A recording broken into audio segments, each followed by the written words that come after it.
오늘은 또 예수님께서 우리를 위해서 얼마나 또 눈물 어린 삶으로 우리를 구원으로 이끌어 가시는지를 살펴보고자 합니다. 성경은 곳곳에 우리를 향한 주님의 공감의 눈물, 그리고 우리와 함께 고통과 아픔을 함께 하신 눈물이 배어 있습니다. 그래서 이런 생각이 듭니다. 사람이 되신 예수님은 우리의 눈물에도 성육하셨다는 생각이 들기도 합니다. 그래서 오늘 이번 고난주간을 앞두고 여러분과 함께 이 이사야 53장을 살펴보면서 주님이 어떻게 우리를 위해 고난의 눈물에 동참해 주셨는지를 살펴보고자 합니다. 사실 유대인들은요, 이 이사야 53장을 되게 불편해합니다.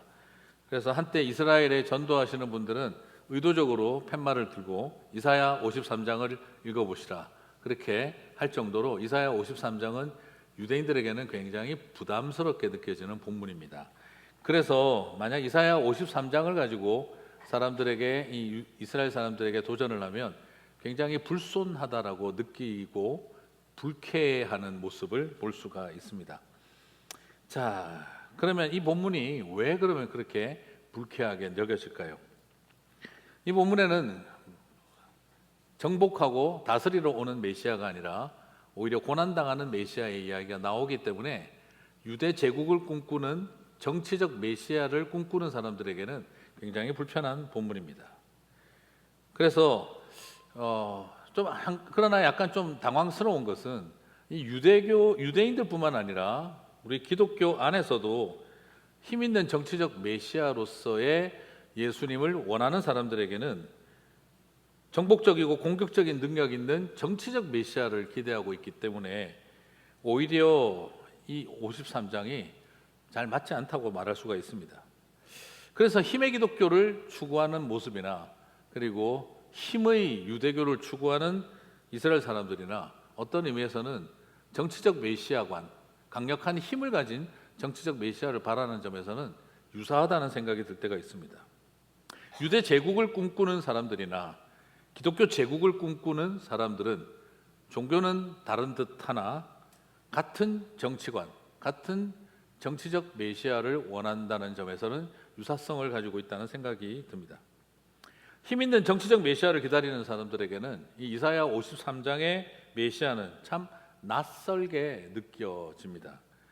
남을 살려주는 것은 고사하고 자기 몸조차 간수하지 못하는 메시아, 권력과 힘을 가지고 적을 쓰러뜨리기보다는 오히려 적에게 찔리고 상하고 버림받는 나약하고 힘없는 이 메시아의 모습은 저게 하층민이고 노예의 모습이지 어떻게 왕의 모습이라고 하겠는가 하는 질문이 생길 지경이니까요. 자기가 사랑한 백성에게까지 외면당하는 그런 존재가 어떻게 강력한 메시아가 될 수가 있겠는가 하는 생각이 드는 것이죠. 하지만 저는 이런 예수님을 절대 나약한 메시아라고 말하고 싶지 않습니다. 왜냐하면 나약한 존재는 희생당할 수는 있어도 희생할 수는 없기 때문입니다. 예수님은 희생당한 존재가 아니라 예수님은 희생하셨습니다. 그렇다면 예수님은 강자인가? 저는 그렇게도 표현하고 싶지 않습니다. 왜냐하면 강자는 희생을 시킬 수는 있지 희생하지는 않기 때문입니다. 도대체 뭔 소리야 지금 하는 생각이 순간 드실 수 있겠습니다. 약자는, 예수님은 약자가 아니라 희생당하는 약자도 아니고 희생하는 분이니까, 그러면 희생시키는 강자가 아니라면, 그러면 약자도 아니고 강자가 아니라면 뭔가 하는 생각이 들 수가 있습니다. 하지만 저는 이렇게 정리하고 싶어요. 예수님은 희생당하는 약자도 아니고 약자라서 희생당하는 분도 아니고, 그리고 강자라고 희생시키는 분도 아니고, 사랑 때문에 우리를 위해 희생하는 사랑의 왕이시다라고 말씀드리고 싶습니다. 예수님은 죽임 당하신 분이 아니라 죽음을 맞이하신 분이십니다. 오히려 힘의 논리가 움직이는 세상 속에서 약자의 한계를 보이고 강자의 권력을 보인 것이 아니라 오히려 사랑의 논리로, 힘의 논리가 가득한 세상 속에 사랑의 논리로 주님은 스스로를 희생하는 자리로 나아가신 분이라는 것이죠. 고난주간을 맞이하면서 사랑의 주님이 어떤 분인지 좀 알았으면 좋겠습니다. 주님은 나약해서 십자가를 지고 죽임을 당하신 분이 아니고, 주님은 강하기 때문에 희생을 시키는 분도 아니고, 주님은 오로지 사랑의 하나님이시기에 우리를 위해 희생하는 길을 걸어가신 주님이라는 것을 우리가 다시 한번 생각했으면 좋겠습니다. 예수님은 그럼 어떻게 우리를 사랑하시는 걸까? 예수님 우리를 위해 사랑하시는 첫 번째 모습은 바로 고통과 슬픔을 향한 공감입니다. 먼저 이사야 53장 4절을 같이 읽어보겠습니다. 그는 실로 우리의 질고를 지고 우리의 슬픔을 당하였거늘. 우리를 사랑하시는 왕의 모습은 첫 번째, 질고를 지는 분이시다라고 먼저 나누고 싶습니다. 질고는 의미상 질병과 고통을 말하는 것이죠. 질병 그 자체가 문제가 되지 않습니다. 바이러스와 박테리아가 문제가 되는 게 아닙니다. 오히려 질병이 힘든 이유는 반드시 필연적으로 고통을 동반하기 때문입니다. 그래서 우리는 질병하면 떠오르는 것이 고통입니다. 고통하면 떠오르는 게 질병이 되겠죠. 자, 그런데 고통이 힘든 이유는 육신의 고통을 동반하는 것만이 아니라 그 고통은 마음의 고통을 동반하기 때문입니다. 그리고 마음의 깊은 곳에 고통으로 남고, 그리고 이 고통은 우리를 오랫동안 마음의 고통으로 잠식하게 됩니다. 질고가 힘든 이유는 질병은 한 사람이 걸리는데 고통은 여러 사람에게 확산될 수 있기 때문에 질병이 매우 어렵습니다. 질병은 이해하고 적응해 가지만 고통은 확산되어지고 깊어지는 것을 발견하게 됩니다. 투병은 할 수 있지만 고통과 싸우기는 어렵습니다. 우리의 마음속에 남아있는 끊임없이 남는 불안함, 두려움, 걱정, 그리고 뭐라 설명할 수 없는 미안함, 그러면서 가슴속에 일어나는 분노, 그리고 억울함, 투병하면서 얻었던 그 지치고 낙심했던 그 무너진 마음들은 참 다루기가 어려워집니다. 그래서 결국 이렇게 표현할 수밖에 없어요. 마음에는 고통의 찌꺼기가 남기 시작한다는 것이죠. 육신의 몸은 치유하고 흉터도 감당할 수 있지만 마음에 생긴 흉터는 참 치우기가 수술로도 어찌 없앨 수가 없는 흔적처럼 가슴속에 남습니다. 그러면 주님은 어떤 분이신가? 병을 고치시는 분이신데, 그러나 주님은 죄만 사하시고 병만 고치는 분이 아니라 우리의 마음의 고통까지도 치유하시는 하나님이신 줄 믿습니다. 사랑하는 성도 여러분, 우리 주님 앞에 나아가실 때 죄만 내어놓지 마시고 병만 꺼내놓지 마시고 내 마음속에 그 죄와 질병으로 가슴속에 남아있었던 무서움과 두려움과 분노와 억울함과 그 미안함까지도, 남아있는 감정의 찌꺼기까지도 십자가 앞에 다 맡겨드릴 때 주님이 떠안아 주실 줄 믿습니다. 여기서 질병을 지고, 질고를 지고 할 때 이 지고라는 표현이 어깨에 짊어진다 하는 표현도 되지만 가슴으로 떠안다 하는 뜻이 더 의미가 있습니다. 우리 주님께서 우리의 질병과 고통을 어깨에 짊어지어 주실 뿐만 아니라 가슴으로 떠안아 주신 줄 믿습니다. 그 은혜 앞에 나아가는 이 고난주간이 되시기를 주님의 이름으로 축복합니다. 자, 그런데 질병은요, 고통만 남기지 않습니다. 질병은 고통만 남기는 게 아니라 그 질병은 우리에게 고통뿐만 아니라 슬픔을 남깁니다. 우리의 삶 속에 슬픔이라고 하는 삶의 무게를 우리에게 남깁니다. 여러분, 질병과 고통만 주님이 짊어져 주시는 분이 아니라, 떠안아 주시는 분이 아니라 주님은 우리의 슬픔까지도 주님께서 짊어져 주시는 줄 믿습니다. 우리의 슬픔까지도 사랑해 주시는 줄 믿습니다. 이사야 53장 4절을 봅니다. 같이 읽겠습니다. 그는 실로 우리의 질고를 지고 우리의 슬픔을 당하였거늘. 그렇습니다. 주님은 질고를 가슴으로 떠안아 주시고 우리의 슬픔을 대신 당해 주신다 하는 것입니다. 우리가 인생을 살아가면서 그럴 때가 있습니다. 질병이 있고 고통으로 끝나는 것이 아니라 그 모든 것을, 고통까지도 우리가 감당하며 살아가는데 내 마음속에 뭐라 설명할 수 없는 슬픔이 우리를 꽉 짓누를 때가 있죠. 사람 마음이 그렇게 무기력해질 때가 있습니다. 그런데 주님이 우리의 슬픔을 어떻게 하실까? 오늘 53장 3절을 보면 이 슬픔이 무엇인지를, 예수님이 어떤 슬픔을 가지셨는지를 우리들에게 보여주고 있습니다. 같이 읽겠습니다. 그는 멸시를 받아 사람들에게 버림받았으며 간고를 많이 겪었으며 질고를 아는 자라. 마치 사람들이 그에게서 얼굴을 가리는 것 같이 멸시를 당하였고 우리도 그를 귀히 여기지 아니하였도다. 오늘 이 본문은 두 번에 걸쳐서 예수님이 사람들에게 당하는 멸시를 이야기를 하고 있습니다. 그리고 버림받고 간고를 겪었다라고 합니다. 이 간고는 사람들의 뒤에서, 사이에서 끊임없이 참소하는 고발, 끊임없이 만들어내는 이간질, 끊임없이 사람들 사이에서 관계를 흐트리는 악한 의도로 하는 말이라고 할 수가 있는데, 예수님은 수없이 사람들에게 멸시당하고 뒤에서 간고를 당하고 그래서 버림받았으며 귀하게 여겨지지 않았다라고 이야기를 하고 있습니다.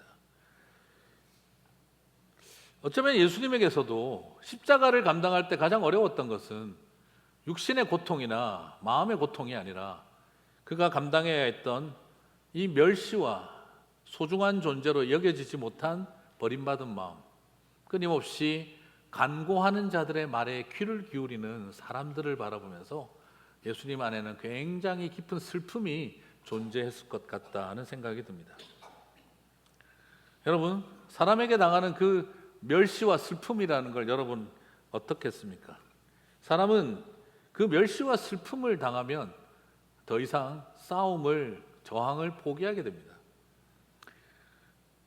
이사야는 이것을 예수님이 경험했던 슬픔으로, 그리고 예수님이 우리를 위해 감당해 주신 슬픔으로 말하고 있습니다. 다시 말씀드리면 주님은 사람이 당하는 이 슬픔을 누구보다 잘 아는 분이시라는 것이죠. 그렇기에 저와 여러분에게 슬픔을 담당하셨다라고 말하고 있는 것입니다. 예수님은 그런 슬픔에 대해서 훈수를 두시는 분이 아니라 우리들의 슬픔을 당신의 슬픔으로 받아들이셨다라고 말하고 있는 것이죠.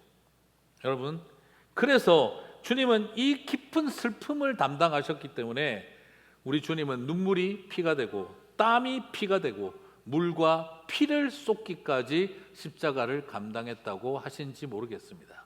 그렇습니다. 주님은 다 쏟아 놓으시고 우리의 슬픔을 담당해 주셨다라고 말씀하신 것이죠. 고통과는 싸울 수 있지만 슬픔과 싸우기 어려운 우리들의 모습, 주님은 그래서 살 소망을 잃어버리고 그 슬픔에 잠기는 백성들에게 내가 너의 슬픔도 담당해주고 싶다 하십니다. 사랑하는 성도 여러분, 오늘 여러분의 질병과 고통을 주님께 맡기십시오. 그리고 또 하나 더 부탁드립니다. 심지어 배우자도 몰라주고 내 속으로 낳은 자식들도 몰라줄, 그리고 나를 놓아준 엄마 아빠도 몰라줄 나의 슬픔을 아시는 주님 앞에 여러분 나아가시게 되기를 바랍니다. 세상에 왕따도 이런 왕따가 있겠습니까? 이렇게 왕따 당하고 그 당한 슬픔을 다 아시는 분이 주님이십니다. 그러므로 이제 우리가 여기서 바라볼 수 있는 것은 주님이 이 질고와 슬픔을 담당하셨다는 말은 예수님의 고난은 바로 공감이다 하는 걸 발견하게 됩니다. 주님은 저와 여러분을 동정하시지 않습니다. 주님은 우리를 향해서 심퍼시 하시는 분이 아니라 주님은 저와 여러분을 향해 엠퍼시, 공감하시는 분이십니다. 주님은 전혀 우리를 동정하지 않습니다. 주님은 우리에게 당신이 불쌍히 여기는 마음을 적선하지 않습니다. 주님은 우리에게 동전 던져주듯이 동정하는 분이 아닙니다. 주님은 무릎 꿇고 함께 부둥켜 안고 우리와 함께 울어주시며 공감하시는 분이십니다. 주님의 고난은 무엇이냐? 신이 인간을 바라보고 베풀어 주신 혜택이 아니라 신이 사람이 되어서 사람의 질고와 슬픔을 끌어안아 주신 것이, 그것이 바로 십자가의 고난이었습니다. 내가 살아온 인생의 궤적이 나를 만들어가는 것이 아니라 내가 경험한 십자가가 나를 빚으시는 줄 믿습니다. 어떻게 질고를 주님은 지고 슬픔을 감당하셨습니까? 주님은 어떻게 우리의 고통과 슬픔을 떠안으셨습니까? 바로 십자가였는데 이사야 53장 5절은 그것을 이렇게 표현하고 있습니다. 같이 읽겠습니다. 그가 찔림은 우리의 허물 때문이요 그가 상함은 우리의 죄악 때문이라. 그가 징계를 받음으로 우리는 평화를 누리고 그가 채찍에 맞음으로 우리는 나음을 받았도다. 여러분, 예수님은 십자가를 하나님을 위해서 지신 게 아닙니다. 예수님은 십자가를 우리를 위해 지셨습니다. 예수님이 십자가를 지신 것은 우리의 허물과 죄악 때문입니다. 우리의 아름답고 고결한 삶 때문에 십자가를 지어주신 것이 아닙니다. 우리에게 있는 포텐셜과 가능성 때문에 주님이 십자가를 지어주신 게 아닙니다. 주님이 우리의 십자가를 지신 것은 십자가를 지어줘야 할 이유가 없는 허물과 죄로 가득한 인생들인데 주님이 십자가를 지어주셨습니다. 그러면 그 십자가를 지심으로 주님에게 뭐 유익되는 게 있고 하나님 나라에 유익되는 게 있나요? 그것도 아닙니다. 우리를 위해서입니다. 그가 징계를 받음으로 우리가 평화를 누리고 그 채찍에 맞음으로 우리는 나음을 입었도다라고 이야기를 합니다. 찔렸다라는 말은 그냥 찔렸다가 아닙니다. 뚫렸다라는 뜻입니다. 상했다는 말은 스크래치가 났다는 것이 아니라 파괴되어졌다라는 뜻이고, 그리고 채찍에 맞았다는 말은 그 당시 다 그렇진 않지만 채찍 중에는 그 생선 가시를 달아놓고 쇠 조각을 붙여놓고 그렇게 해서 때렸던 것들이 있습니다. 그건 채찍에 맞는다기보다 그냥 살점을 뜯는 것이었습니다. 심한 경우에는 채찍을 맞고 십자가형을 당하는 사람들이 100대가 넘는 120대에 맞는 채찍을 맞는 기록들도 있었다라고 할 정도입니다. 그래서 패션 오브 크라이스트 그 영화를 찍었던 제작자들은 그 영화를 찍을 때 할 수만 있다면 고증해서 그때 그 모습을 그대로 재현하려고 했다는 거예요. 그래서 영어도 쓰지 않고 아람어를 썼습니다. 언어도 완전히 새로운 언어를 사용을 했죠. 고대 언어를 사용을 했습니다. 그런데 그 팀들이 고증을 했지만 도저히 그때 그 장면대로 고증할 수가 없었던 것이 예수님 십자가에서 죽으실 때 흘리시던 피를, 그 고통을 고증대로 할 수가 없었다는 거예요. 그래서 패션 오브 크라이스트는 아이들 보지 못하게 합니다. 너무 블러디하기 때문에, 피가 너무 많이 나오기 때문에. 그런데 그것조차도 너무 심각해서 줄였다라고 할 정도였어요. 사랑하는 성도 여러분, 그렇게까지 당하시면서 주님은 우리에게 내가 너 대신 고통을 당하고 너의 슬픔을 담당하였기에 이제는 슬퍼하지 마라. 이제는 그 고통에 사로잡히지 마라. 내가 너를 위해 너의 슬픔을 감당하였노라. 그리고 우리 모두의 슬픔을 끌어안고 주님은 물과 피를 다 쏟으셨다는 것이죠. 사랑하는 성도 여러분, 주님의 공감으로 저와 여러분은 살 소망이 생겼고 주님의 공감으로 인해 우리는 슬픔으로부터 자유하게 된 줄 믿습니다.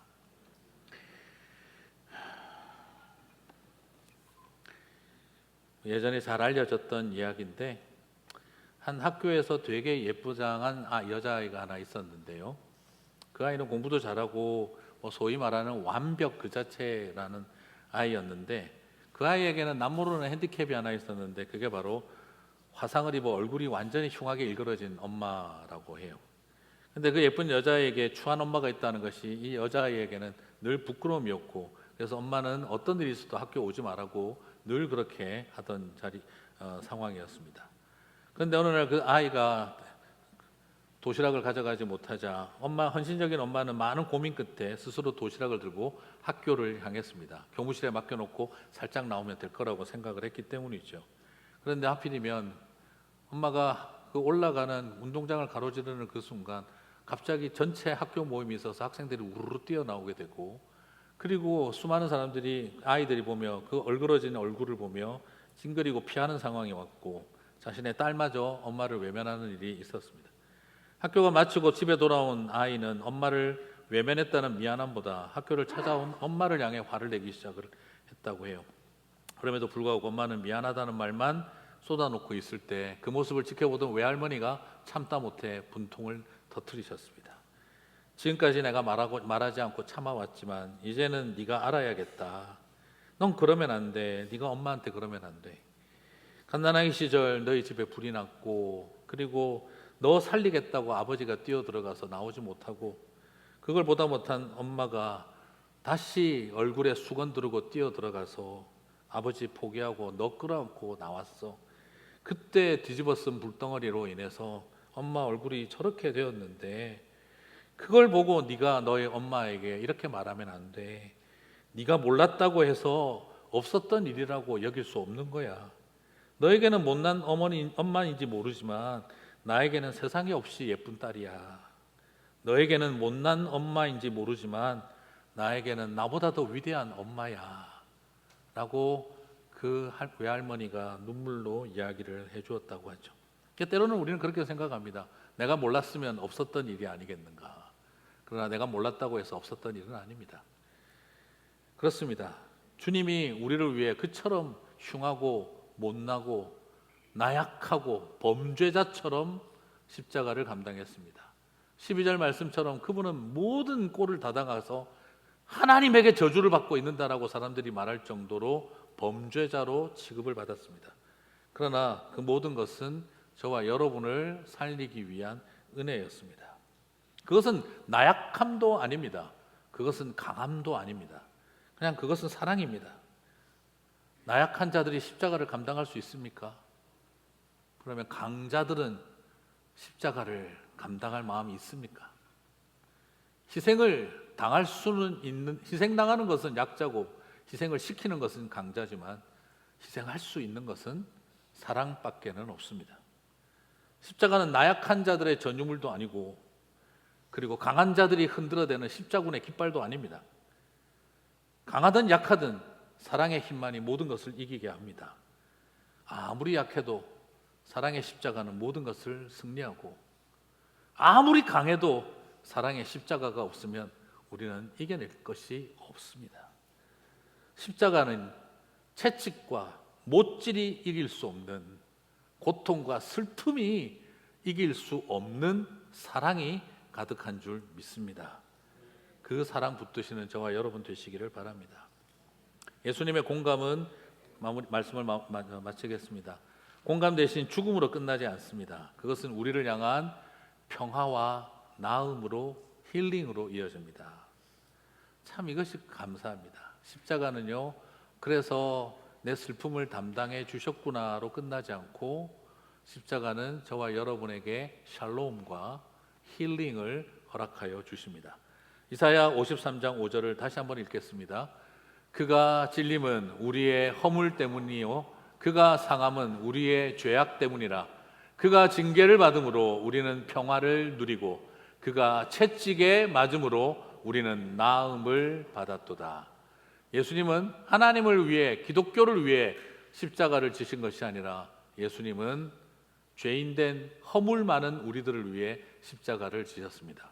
그리고 예수님이 그 십자가를 지심으로 그 십자가의 열매는 하나님이, 기독교가 받아간 것이 아니라 바로 우리를 향해서 평화를 주시고 우리를 향해 치유를 주시는 목적이었습니다.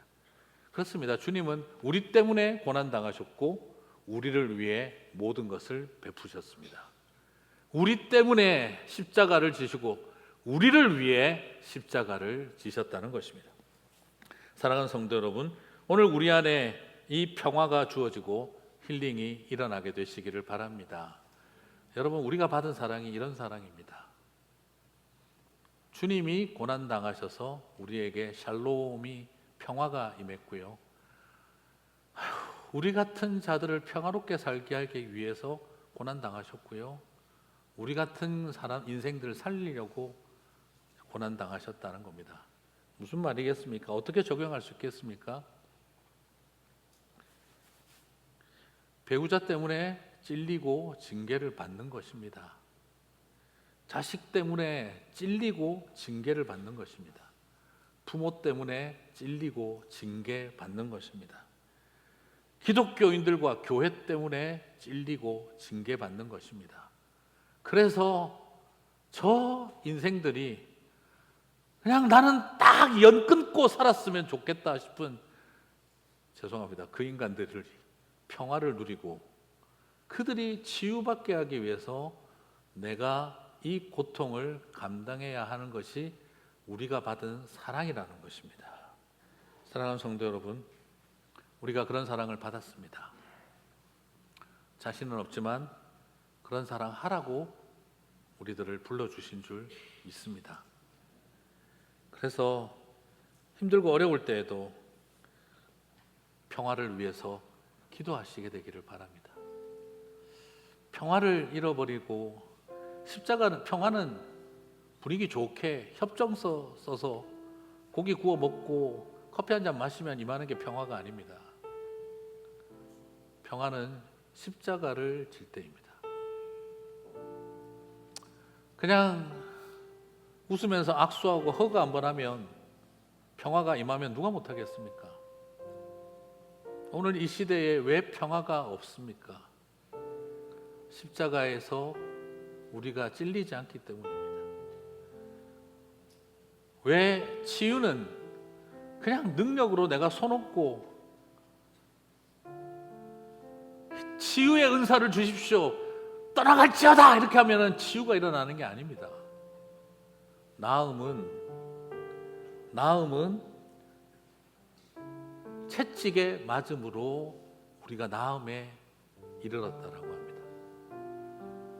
우리에게 병 고치는 은사가 부족해서 이 시대에 치유가 없는 것이 아니라 내가 채찍에 맞기까지 십자가를 감당하지 않기 때문에 우리의 가정과 삼터와 교회의 이 세상에 나음이 없는 것입니다.